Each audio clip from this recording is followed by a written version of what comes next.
Rock and metal invasion. Rock and metal invasion. Rock and metal invasion. Rock and metal invasion. Hi, and welcome to Rock and Metal Invasion. My name is Steve.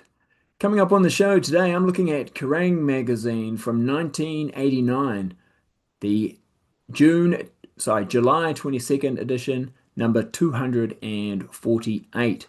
So I'm going to have a look at just a few articles from this magazine. Not going to go through the whole thing, but just highlight some things that I found from this magazine, which is, gosh, over 35 years old, that I think are interesting now, especially on reflection when you look back on it. So I'm going to talk about Britny Fox and the album that they're working on when they're interviewed. That is not called Boys in Heat. At that time, they actually had a different name for their album. So we'll talk about that. We'll talk about Night Ranger and the fact that they've broken up. It's 1989. They've broken up and they're no more. Their greatest hits has just come out, and there's an interview with Jeff Watson about that. We'll talk a little bit about Lisa Dominique. There's a review of her debut album and also a review of some touring that she's been doing. And also a picture of Alice Cooper, an interesting picture of Alice Cooper, and a review of his first single from the Trash, Poison, which is not the kind of review I was expecting, or not the positive review I was expecting. But anyway, let's get into it. So first up, let's look at the, I'll put up on the screen what I'm looking at. Like I said, this is not going to be the whole magazine. This is just going to be parts of it that I thought would be interesting to talk about. So here's the first half of the front cover, and actually talks about there being a new wave of British heavy metal A to Z pullout on this, which is really interesting actually. This is part 3. I might at one point do a show where I talk about, put all parts together and have a chat about some of the bands on there, because yeah, it's really very thorough examination of the new wave of British heavy metal. 10 years on, yeah, well, I guess, 79 is probably not to 89 is probably about, that would be 10 years. And I guess 79 might be when you might celebrate it as starting. But it's got Testament here on the cover. We're not going to talk too much about them, but there they are on the cover, or Chuck on the cover there. The magazine also features Wolfsbane, Angel Witch, Mike Monroe, Phantom Blue, and we're going to focus on the Night Ranger and Lisa Dominique articles. So let's go down and first, though, look at Britny. So Britny Fox. So the title here is Britny Play the Fuel. And the reason it's called Play the Fuel is because their second album at this stage is titled Fuel the Fire. So they're talking about the fact that the album's going to be called Fuel the Fire. Of course, it ends up being called Boys in Heat. But at this stage, when this interview happened, it was titled Fuel the Fire. Everything else, though, in the article is correct. Produced by Neil Kernan, and it's got 13 songs, and it's listed the songs there. One thing that's interesting, though, Plenty of Love, it says, which is one of the songs on the album, probably one of my favorite songs on that album, is actually an old song that first appeared on Britney's pre-deal demo tape. So I thought that was quite interesting, because like I say, it's one of my favorite songs on the album, which I didn't think was perhaps quite as strong as the first, although maybe a little bit more consistent, maybe a little bit more maturity, but there's no standout songs as much as there were on the first album, for me anyway. But still some good ones, and like I say, Plenty of Love is probably one of my favorites. Talks about the fact they're going to, once the album's out, they're going to start touring, and also an interesting comment about what they wear on stage, and that there had been rumors that the Frills were going to go, and they were going to go for more of a street image. But Michael Kelly Smith says, no, we're not really changing the look, we're just toning it down a little to more basic colors. It's the music that matters the most. So that was, there were a lot of bands who had started off with more of a glam image, glam look. You could look at fellow Philadelphia band Cinderella, their first album, very glam, and then they started toning it down as well. But yeah, because this is 89, we're going into 1990, a lot of the glam metal bands were getting less glam, and yeah, the street image, the street look was becoming more popular, probably because of the Guns N' Roses influence. All right, and then we're coming down to the Poison review. So this is Alice Cooper and a review of his new single, Poison. I was a little bit surprised by this, because here's the review. The intro belongs to something called Sweet Child of Mine, the Guns N' Roses song. I don't really, I get that, with the guitar a little bit perhaps, but not really. Anyway, Desmond Child helped write it, and it shows slowly picked guitar verses and big, big choruses with heaps of backing vocals. I think he's singing about kissing his snake, though I could be wrong. Actually, his words save it a little, but not enough. I want to hurt you just to hear you scream my name. He's still got it. Shame about the rest of the song. I think it's a great song. And of course, it was a big hit for Alice Cooper. But so a bit surprising there to see a negative review of that song. But sometimes they did that with the Kerrangs. The singles weren't taken, I don't think, quite always that seriously. But there we go. Anyway, now let's get on to this one. This is interesting. So this is an interview with Jeff Watson after Night Ranger have called it quits. And this is 1989. They may have even called it quits earlier than this, but this is 1989, and it's an interview with Jeff Watson about the greatest hits that has just come out. So he's talking about this album here, which has just come out, the greatest hits. But again, when bands or record companies put out albums where it's greatest hits, they may not actually have had that many hits. In Night Ranger's case, that's probably fair to say. Sister Christian, of course, but outside of that, some modest hits at best. But yeah, a popular band with 5 albums, a great band. I really love Night Ranger. Of course, don't forget if you want to know more about Night Ranger, to pick up Tim Derling's book, which I also have contributed to. Sing Me Away, yeah, great book. But yeah, so at this stage, there's only 5. They've done 5 albums, and actually in quite a short space of time, really, when you think about it. But they had, I guess, diminishing returns. Man in Motion, their last album before the greatest hits and the split, hadn't done as well, so that's this one here. So yeah, I guess they decided to go off and do their own thing. I think it's one of those deals too where Night Ranger were just really struggling to fit in to what was at the time becoming the hair metal scene or the glam metal scene or the sleaze metal scene. They didn't quite fit into that. They were more AOR, melodic hard rock. And yeah, they've toughened up their image a little bit here, um, as you can see, bit more. They're down to being a 4 piece, and so it's things they were sort of perhaps feeling like it was time for a change anyway. But this greatest hits comes out. Let's have a little read through. I'm not going to read the whole thing, but just about what I guess what Jeff is saying and what he's planning on doing next, because that's actually quite interesting. First of all, they're just talking about the fact that at least Derek Oliver, one of the reviewers at Kerrang, thinks maybe a couple of their more recent albums haven't been so great. I think Seven Wishes is awesome, but he's a bit negative about it. And then yeah, Big Life, I'm not totally sold on that one, but yeah. And then it goes down to, well, let's read what it says here. In 1988, the shit finally hit the fan. Fitz departed because he simply didn't want to tour anymore, and the band released their 5th album, Man in Motion, to a less than satisfactory reaction from the public. Earlier this year, the band announced that they were splitting up, blaming the record company MCA/Camel for everything from hazelnut yogurt to starting the Third World War. Okay, well, that was just Kerrang adding a bit of their sense of humor into it. But yeah, basically, MCA, maybe not the best label. But anyway, they're putting out this greatest hits after they're split up, and they're interviewing Jeff Watson about it. Now, he's, of course, like,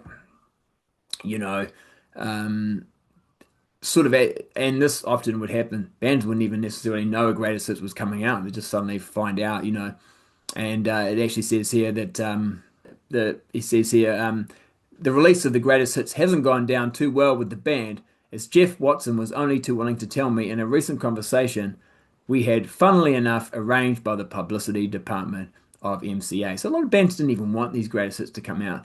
Not quite sure why, but anyway. MCA have released this record without our permission. I don't even know what's on it because we weren't asked to compile it or anything. It's really a bit of a joke. And then he talks about the splitting up. We had to split up because we were tired of being with a company who simply wanted us to deliver ballads or wimpy songs all the time. They didn't want us to rock. You just can't keep going faced with that kind of attitude. There really wasn't much point in continuing any longer. Eventually, we made the decision to move on after Man in Motion was released. A record the label even refused to release at one point and put, so let's get back up to the top here, out some real rock and roll individually. We played our last show in Air Force Base in Colorado. It was a really big show that was open to the public. We knew it would be our last gig. We pulled out all the stops that night, but then we did every night. We loved being on stage, and that was where we came into our own. Nobody could push us around up there. So then it talks about, well, what's happening next. And yeah, so he's talking about so he's talking about his project here. So I've got a project going that involves a few people you might know. The guitarist shouts somewhat excitedly down the phone. I've got David Sykes in on bass, ex-Jeffria, Boston and Dirty White Boy. Billy Carmasi on drums, brother of Hart Denny, and Jesse Bradman on vocals. They all used to play together in Aldo Nova's touring band. And I think actually Jesse Bradman was in Night Ranger as like the touring keyboard player as well before they broke up. There's quite a bit of label interest in what we're doing, and I plan to have an album out up here by the end of the year. I can tell you that it is a real rock band. The material we've put together is totally rock and roll with loads of guitars. I haven't settled on a name for the band yet, but it won't be the Jeff Watson Band. I'll probably come up with something nearer to the album release. It'll be really raw, very alive, something between the first Montrose record and Deep Purple's Machine Head. And then he's asked about what the former bandmates are up to, and this is where he's talking about Brad Gillis has got something happening, but there's no details to be had yet. Jack Blades is working on an album with Ted Nugent and ex-Styx guitarist Tommy Shaw, so there's the Damn Yankees. That'll be very interesting, he says. So yeah, Damn Yankees being referenced there. And it says Geffen looks most likely to snap them up, while Kelly Keagy is getting into production. As for me, though, I'm really ready to kick ass. Actually, I just did something for an album that Guitar for the Practicing Musician magazine is bringing out in a couple of months on their own label distributed by Important. I play on a cover of Wild Cherries' Play That Funky Music, trading licks with Alan Holdsworth.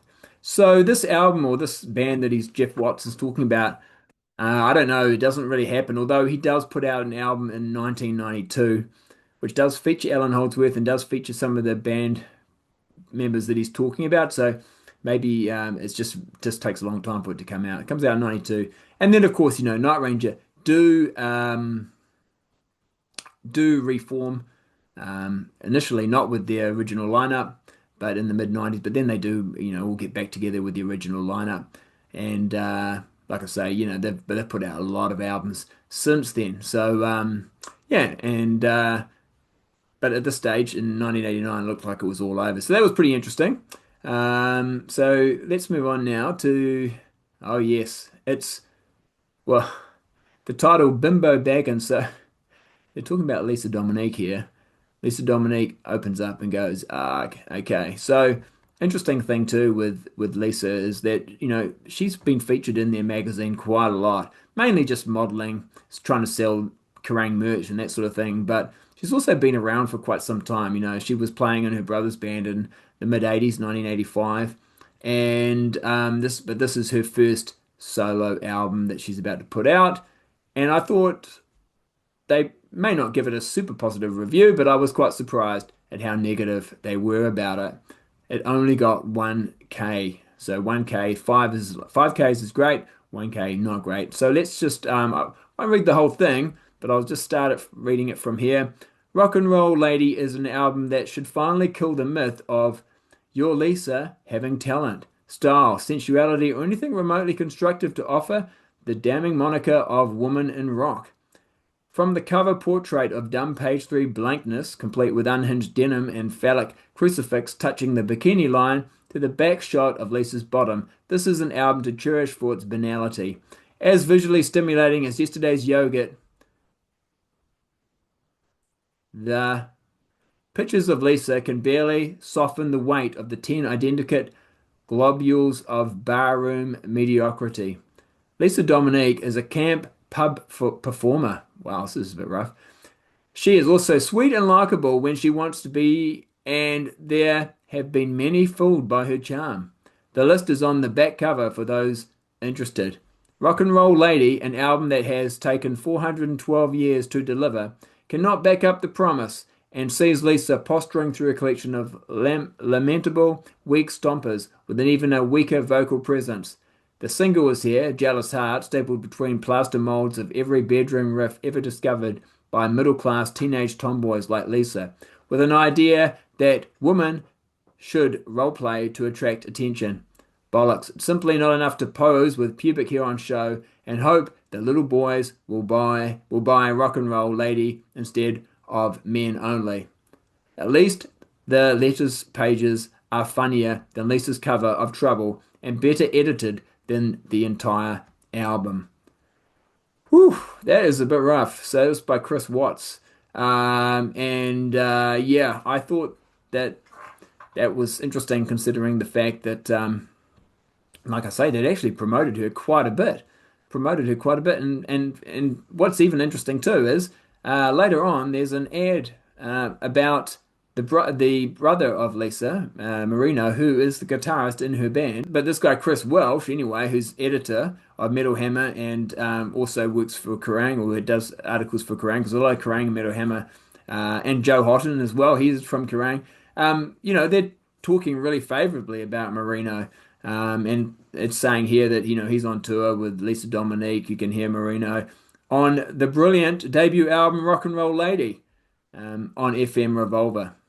We'll then see that there's actually an ad for Lisa Dominique as well. So even though she's been given a really negative review, they've still put an ad in. The UK's number one hottest rock and raunch queen, Lisa Dominique, the brilliant album Rock and Roll Lady, Saturday 29th of July. There's a picture of her in the album Rock and Roll Lady. So even though the magazine's really been quite dismissive of the album, she is still getting a full page advert in the magazine. I guess that's cool. I guess it's good that, look, well, you can advertise your album in our magazine, but it's not going to change how we review the album. Anyway. Oh, now this is one thing I also wanted to mention. Um, this is Armadillo of the Week.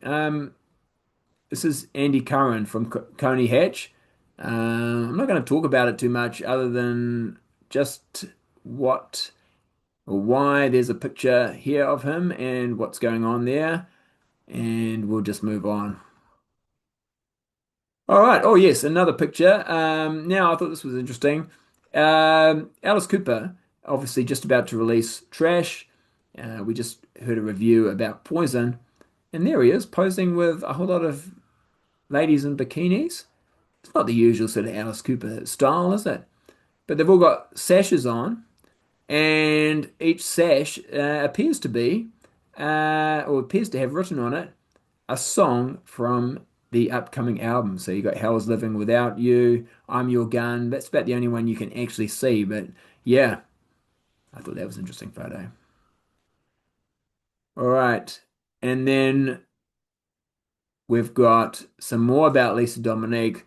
I think we've probably focused on her enough, but just will say that the interview with her and the whole situation of covering her tour is also not particularly positive. So they're talking about here that not a lot of people are turning up at the venue. The some of the people that are on, that are working, like the roadies are complaining about not getting paid. There was one interesting thing though. Look who turns up. Look, John Waite turned up to a Lisa Dominique concert. John Waite's trying to hook up with Lisa Dominique, but he's not having any luck. One thing too, it said in the article was that that Lisa Dominique and her band had to hide their beer and their food so that otherwise Cloven Hoof would eat it all or drink it all. All right, so that's enough about Lisa. I just also a couple of little things I pasted in here. Bon Jovi. You can go and see Bon Jovi in 1989 at the Milton Keyes Bowl on the 19th of August. I assume this is 1989. You can go and see Bon Jovi for, well, £16.50 or £17.50 on the day. That still seems like a reasonable amount of money for that time, but especially as, and I'll show you actually down here, I put this in. You can go and see Wolfsbane. Here's Wolfsbane. Go and see Wolfsbane for £4. So, and in fact, you get $1 off if there's a coupon in this magazine. So you take the coupon and you actually get in for £3. But of course, I know there's a big difference between Bon Jovi and Wolfsbane, even in 1989. So, but yeah, but still, when you think about how much tickets cost these days, and that's it. That's the price. It's not like this, what do they call it, scaling pricing or whatever, where you never know what the price is going to be. Keeps going up or down or whatever, depending on popularity. It's just this is the price. You want to go, this is how much it costs. Anyway, the good old days. Oh yes, a couple more things. So yeah, there's a article here about a guy called Thomas McRocklin, and there he is. That's Thomas McRocklin, and he was in an advert for Ibanez guitars, and there's a Steve Vai in the background, and yeah, of course, this guy Thomas McRocklin ends up in the band Bad for Good, put out an album in 1992, which I think Steve Vai produced, and with a whole lot of other really young, sort of talented musicians. And yeah, there he is there. I think at this stage he's only like 9 or something like that. Yeah, really young, but a uh, great guitar player. Well, obviously, but also especially for his age. And he's got his own YouTube channel now, so you can still check him out. He does, guitar tutorials and things like that. So yeah, he's online. You can check him out. And that is it. So you can see why I just pick and choose a few things out from the magazine because even just by doing that, it takes a while. Some interesting stuff in there. If you enjoyed that, make sure you hit the thumbs up. If you haven't subscribed to this channel and you enjoy this type of content, hit the subscribe button, and I'll catch you later. Thanks for watching. See ya.